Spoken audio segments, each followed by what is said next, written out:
Salut pour une fois encore la famille. Écoutons. Aujourd'hui, là, je vais poser deux questions. Les Ivoiriens sont déjà maintenant. J'ai tendance à attendre. Le GPS n'a plus de poids, le GPS ne pèse plus dans la politique ivoirienne. Et son Occident, Guillaume Soro, est devenu prévalu. J'ai compris. J'ai bien écouté ce que vous avez dit. Même les ministres de la jeunesse, Mamadou Touré, avait dit que le GPS est un faux GPS. Qu'ils n'arrivent même pas à mobiliser des gens. D'accord. Je vous lance un défi. Le GPS qui ne pèse ni rien dans la politique, ni rien dans la société ivoirienne, pardonnez, hein, permettez le GPS de militer un peu. Les sanctions de la justice contre le parti de GPS, là. Je n'ai pas dit qu'on sont liés d'abord, parce qu'on vient un appel. La sanction que vous avez mise sur le parti même GPS, là, gracier. Ils ont dissous. Gracier ça. On peut permettre aux militants de militer. Vous n'allez pas croire.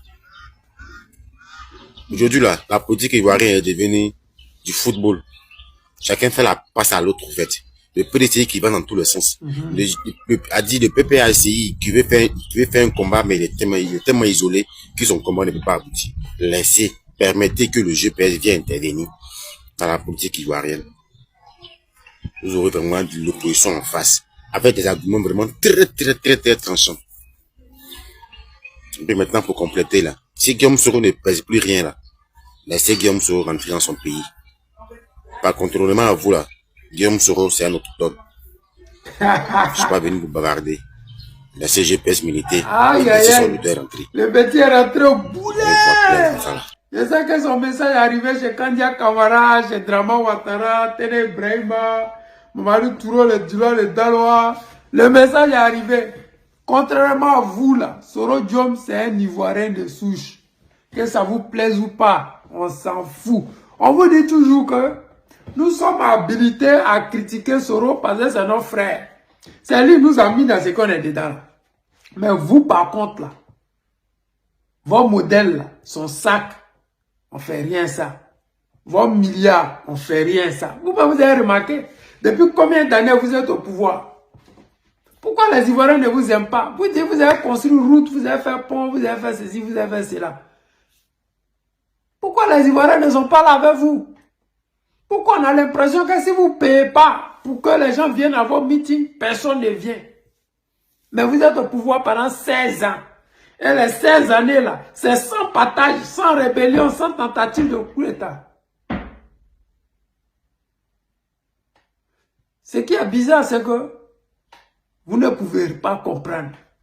Vous ne pouvez pas savoir combien de fois les Ivoiriens aiment leur pays. Combien de fois aujourd'hui les Ivoiriens sont solidaires. Combien de fois vous ne pouvez rien changer à la nouvelle mentalité de cette nouvelle génération. Vous allez pourchasser nos leaders, les emprisonner comme Damana Picasse. Mais je vous dis toujours que le rendez-vous est pris. Et ce rendez-vous-là, que vous voulez ou pas, vous n'allez pas échapper. Parce que la jeunesse ivoirienne que vous voyez, que vous avez négligé, méprisé et que vous continuez d'oppresser, cette jeunesse-là, elle a compris quelque chose. C'est qu'elle n'avait pas compris hier. Les étrangers, quand ils venaient au pouvoir, ils nous ont dit une chose. On n'aime pas les musulmans, on n'aime pas les nordistes, et c'est parce que je suis musulman que les gens ne m'aiment pas. Ok.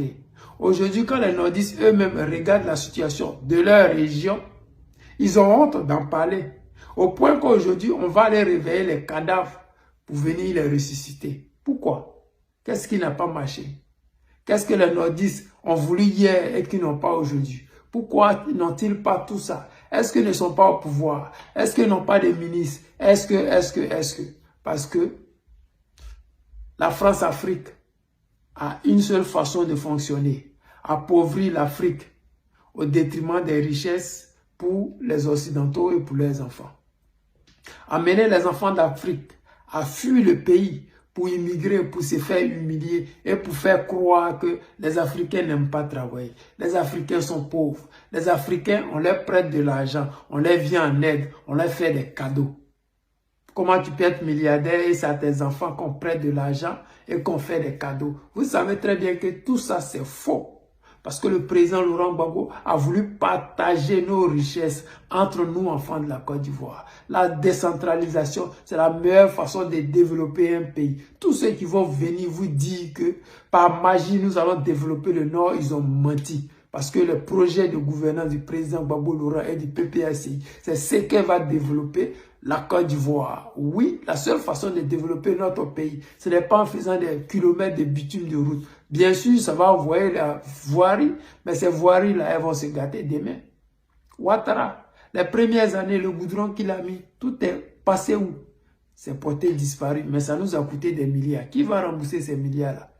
Alors qu'imaginez un instant qu'on essayait la décentralisation et qu'on essayait de permettre à chaque région d'être autonome et de pouvoir s'autofinancer. C'est-à-dire qu'on envoie des usines de transformation d'anacate au nord, de coton au nord, au sud, au centre-ouest. On envoie des usines de transformation de cacao, d'EVA et de palmiers à huile. Vous imaginez un instant le boom économique que ça va faire. Vous imaginez l'immigration qui est déjà à plus de 30%.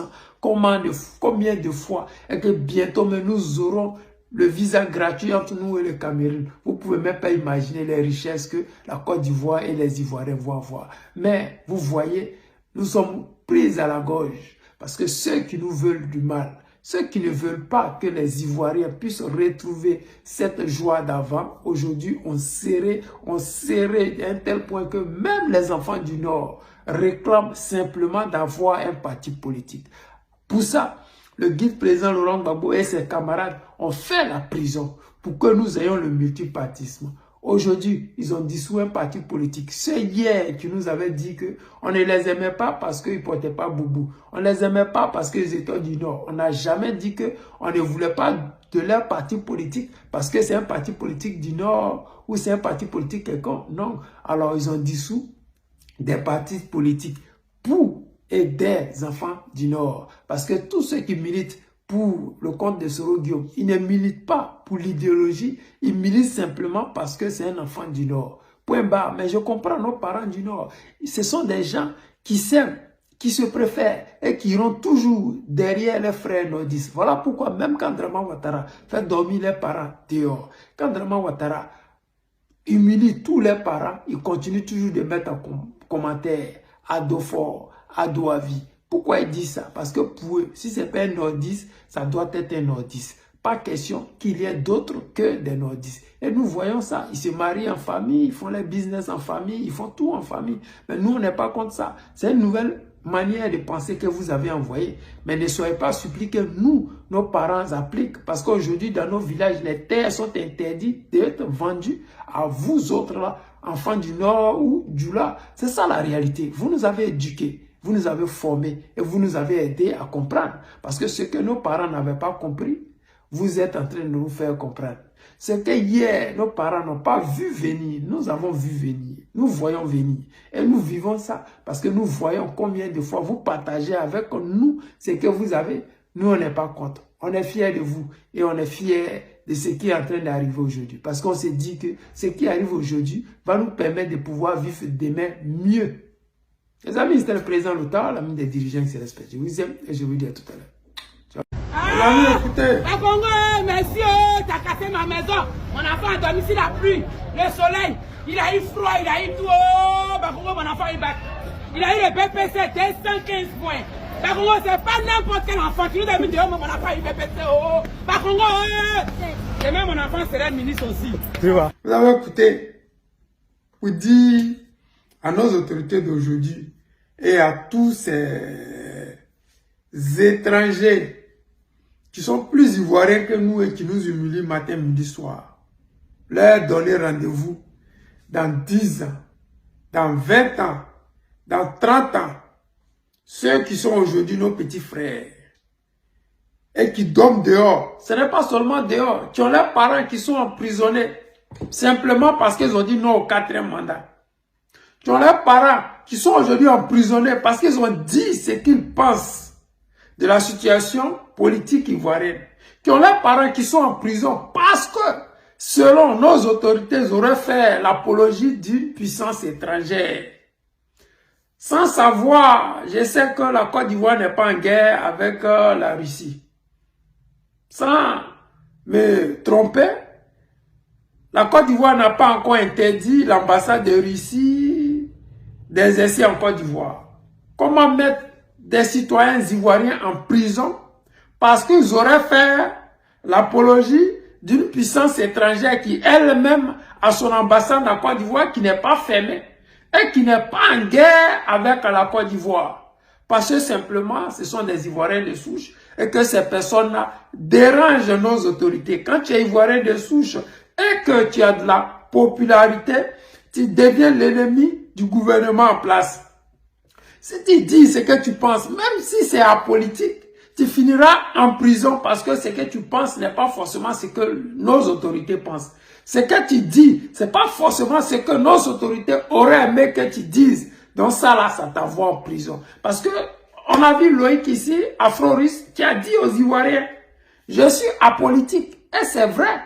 Dans tout ce qu'il a montré, nulle part, il était en train de dénoncer les faits de la société, l'état de la société ivoirienne. Rien du tout.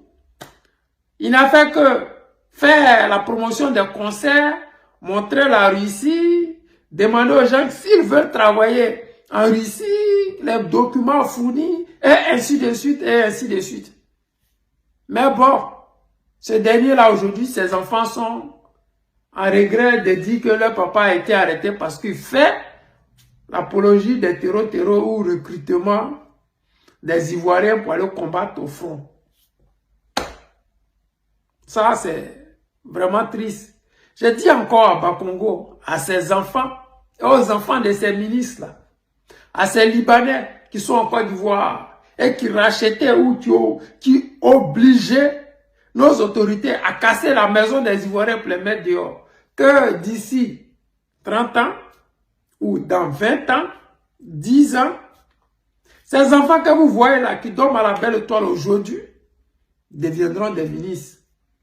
Ces étudiants aujourd'hui, qui ne savent pas où mettre la tête, deviendront des ministres.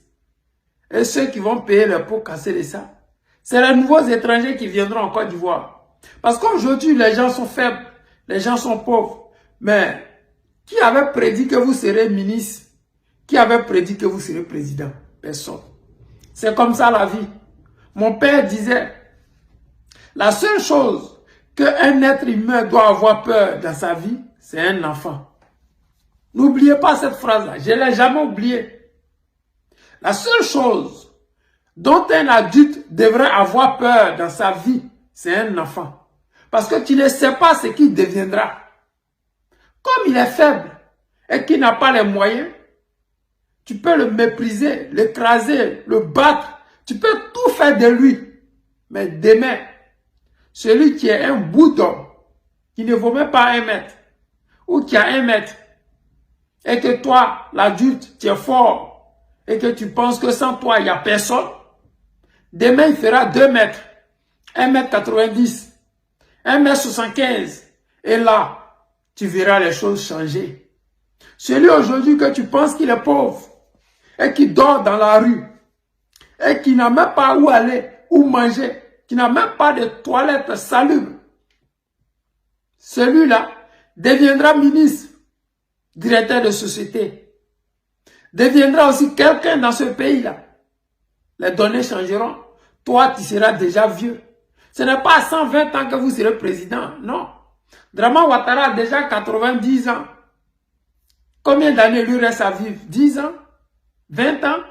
Et même si c'est 20 ans, celui qui vient d'avoir le BPC là, dans 20 ans, il sera peut-être à l'université où il aura eu son doctorat. C'est maintenant que lui là, sa vie va commencer et pour vous sera déjà fini. À 120 ans, tu ne seras plus président. À 100 ans, tu ne seras plus un être humain. Tu ne seras plus rien. Tu seras un bébé. C'est les gens qui prendront soin de toi. Ces femmes que vous jetez au dehors là, demain c'est eux qui seront dans les hôpitaux et qui prendront soin de vous dans vos vieillesses. Et là, les données vont changer.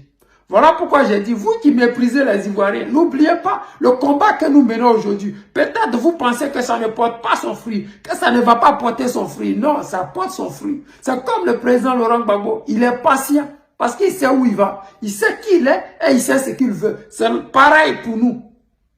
On sait ce qu'on veut pour la Côte d'Ivoire. On sait ce qui est bon pour les Ivoiriens. Et les Ivoiriens eux-mêmes savent ce qui est bon pour eux. Voilà pourquoi quand le guide président Gbagbo Laurent fait un meeting, sans pain, sans sardines, même de l'eau, ils ne donnent pas à qui que ce soit. Ils vont même jusqu'à ouvrir des stands sur les différentes places, lieux de meeting.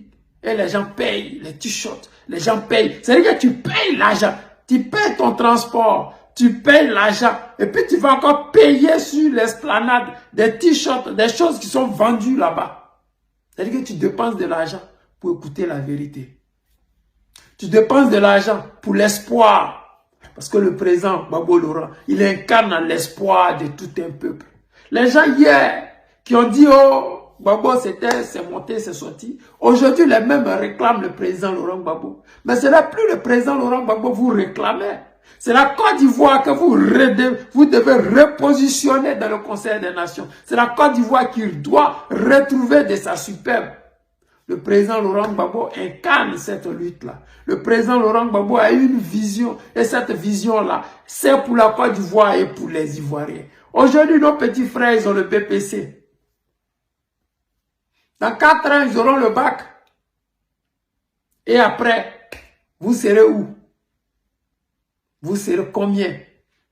Est-ce que vous serez encore fort? Là va être la question. Est-ce que vous serez encore au pouvoir? Là va être la question.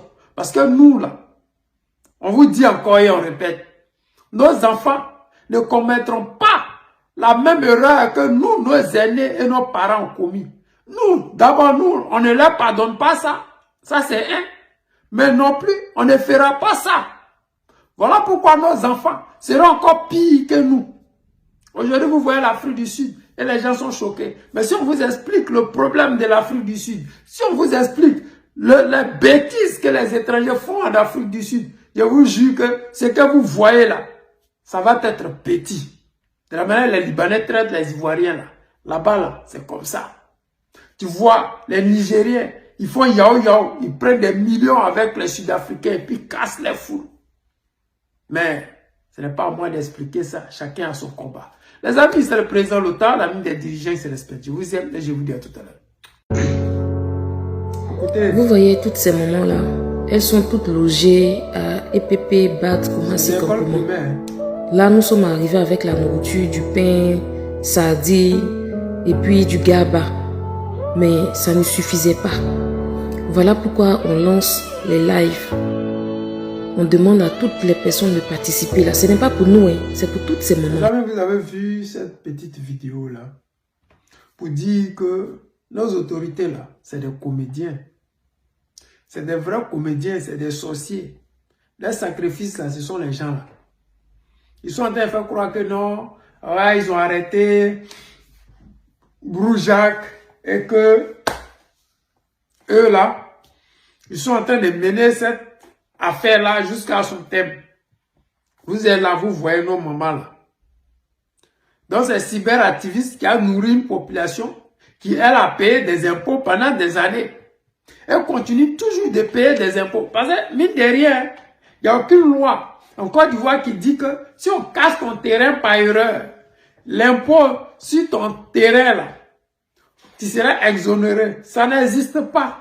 C'est-à-dire que tant qu'actuellement où nous sommes là, nos mamans dorment dans un autre endroit. Tous ceux qui ont accédé, qui ont terrain sur cette partie de la terre là, ils vont tous payer des impôts. C'est-à-dire que où ils sont là, la montagne, chaque jour, ils ont fait une semaine, 2 semaines, chaque jour qu'ils passent là, ils payent toujours de l'argent au gouvernement de Côte d'Ivoire. Et le gouvernement, qu'est-ce qu'ils trouvent ou qu'est-ce qu'ils sont en train de chercher comme solution pour pouvoir permettre à ces personnes de rentrer en possession de leurs biens? Ils n'ont pas l'intention. Le projet, c'est qu'ils ont cassé là. Ils ne veulent pas redonner ça aux gens. S'ils voulaient redonner là, les ordures qui sont investis sur le terrain là, ils seraient en train de déblayer pour pouvoir faire des fondations pour dire, vous qui avez les moyens de reconstruire vos maisons, reconstruisez. Ou bien, nous allons signer un partenariat avec une agence immobilière qui, elle, va signer des accords avec vous pour vous reloger, comme je l'ai dit, et comme ça s'est fait à Sochi et dans des pays développés. Parce que même en Chine, quand l'État veut prendre vos terres, on vous dit dégagez, et quand on finit, ceux qui sont propriétaires terriens, là, ils ont des maisons dans des immeubles. En Chine, où on dit qu'il n'y a pas de démocratie là. Donc, dans la vie, il faut parler de ce que tu connais et de ce que tu as vu. Je parle de la Russie parce que j'ai vu pour Sochi, j'étais là pendant le mondial. Donc, pour vous dire que ce qui se passe en Côte d'Ivoire, nos autorités, ils n'ont aucunement l'intention de redonner la terre de ces personnes-là. Ils ne savent pas quoi faire de ces personnes-là. Et vous allez voir, ils vont finir par casser le col là pour leur dire, cherchez-vous. C'est parce qu'en ce moment-là, bientôt ils vont dire à nos parents, cyberactivistes ou bien influenceurs, comme on les appelle en Côte d'Ivoire, là, de ne plus filmer ces personnes-là, amende, ou ils vont les mettre en prison. Et ça va être comme ça. Si on ne les filme plus, qui va en parler? S'il n'y a plus de vidéos, pour que moi je puisse publier, pour que des milliers d'Ivoiriens voient, des millions d'Ivoiriens voient, qui va en parler? Personne. Nos autorités viennent. Oh, sur les réseaux sociaux, on a vu. Vous regardez les réseaux sociaux. Donc vous savez que nos parents dorment dans les gravats. Mais vous ne faites rien pour ça. Vous regardez les réseaux sociaux. Vous savez que nos mamans dorment à 1100 dans des classes d'école. Mais vous ne faites rien. Vous leur envoyez des matelas. On va où avec matelas quand on n'a pas où dormir? Dites-nous. On va où avec des nattes quand on n'a pas où dormir? Est-ce que c'est dans des gravats que les gens vont aller dormir avec ces matelas-là? Qu'est-ce que vous avez mis sur pied? Ouattara n'a rien dit. On nous dit qu'il est vivant. Mais dans un pays où le peuple est choqué, dans un pays où tout le monde, rien ne va, comment vous allez nous expliquer que ce monsieur-là est sous mieux en ce moment où je vous parle? Ni le Premier ministre, ni le vice-président, ni le président de la République ne s'est encore adressé aux Ivoiriens. Ils sont allés ramasser Zorobi Balo, l'homme qui fait les sales boulots. Vous savez très bien qu'en Côte d'Ivoire, il y a toujours des Ivoiriens moutons qui iront faire les sales boulots pour Draman Ouattara. Et ces Ivoiriens-là, au final, on va les payer en monnaie de singe. On a vu Soro Guillaume qui a fait tous les sales boulots du monde mondial. On a vu Ouattao Saab qui a fait tous les sales boulots. On a vu Ibé qui est le, oh mon Dieu, je suis le champion, je suis le champion kilo. Il est où aujourd'hui là? Ils sont pas dans mauvais rêve. Tant que tu as joué les sales boulots pour eux, tu vas finir par payer avec ta vie. Ils ne sont pas dans mauvais rêve. Demandez à Jacques. Jacques là, il ne va pas aller au procès. Voilà, Dramé l'a arrêté hier là. Il n'ira pas au procès. Vous allez entendre que non, le gars il s'est suicidé en prison. Je vous jure que le gars là, ils ne vont pas le laisser aller au procès. Parce que ceux qui l'ont approché, qui l'ont envoyé dans cette mission suicide là, ils ne pensaient pas que les Ivoiriens allaient agir comme ça. Ils ne savaient pas que le policier ou les gens des tracteurs, là, ils allaient démolir le bien des gens, diplôme des gens, l'argent des gens. Ils ne savaient pas que cet impact-là serait aussi brutal sur la mémoire et la conscience des Ivoiriens. Ils ne savaient pas que le monde entier allait en parler. Ils pensaient que ça allait rester comme pour Gobelé, comme pour Paul Bouedé. Hélas, ça a tellement choqué les gens qu'aujourd'hui, l'État ivoirien est obligé d'envoyer ses repères sur le terrain, faire croire qu'ils vont aider ces peuples-là. Sinon, réellement, quand tu veux aider des gens qui sont dans cette situation-là, je pense que l'État devrait prendre ces mêmes tracteurs-là, déblayer le site, faire des tentes comme on l'a fait au Ghana pour les réfugiés, pour leur dire, bon, dormez là momentanément, le temps qu'on trouve une solution pour vous. Mais il n'y a rien qui est fait. On a dit, allez vous faire foutre. Parce que c'est ça. Si ce n'est pas ça qu'ils ont dit à nos parents, dites-nous. Des cyberactivistes font des cotisations, font des SOS. Souvent, il y a des gens qui me contactent. Comment aider ces femmes-là? Comment aider? Mais moi, je vous dis et je répète encore. Moi, je touche l'argent des personnes. S'il y a des gens, allez-y dans les commentaires, il y a des numéros là-bas. Vous prenez, vous contactez, vous faites ce que vous avez à faire. Quand une personne a besoin de mon aide et qui passe par mon canal, j'ai dit, ah, Ivoirien, voilà une personne qui a besoin de votre soutien, comme je l'ai fait pour la soeur. Comment on l'appelle? Chantal ou bien quoi là? J'ai oublié. Pour vous dire que ils savent ce qui se passe. Ils voient la souffrance de ces Ivoiriens-là. Puisqu'ils regardent nos vidéos. Mais ils s'en fichent. Ils n'ont rien prévu. Ils ne veulent pas prévoir. Pas qu'ils ne peuvent pas. Ils peuvent, mais ils ne veulent pas. Parce que l'objectif derrière ça, là, c'est la terre là qu'ils veulent récupérer. La terre là vaut des milliards aujourd'hui. Et un pauvre, des pauvres comme eux, qu'est-ce qu'ils feront d'une terre qui coûte aujourd'hui milliards? Ça ne les arrange pas. Tu es pauvre en Côte d'Ivoire, mais tu n'es rien du tout.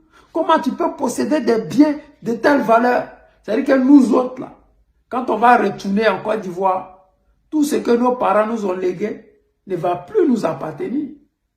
Nos terres, nos champs, nos maisons, rien ne va nous appartenir.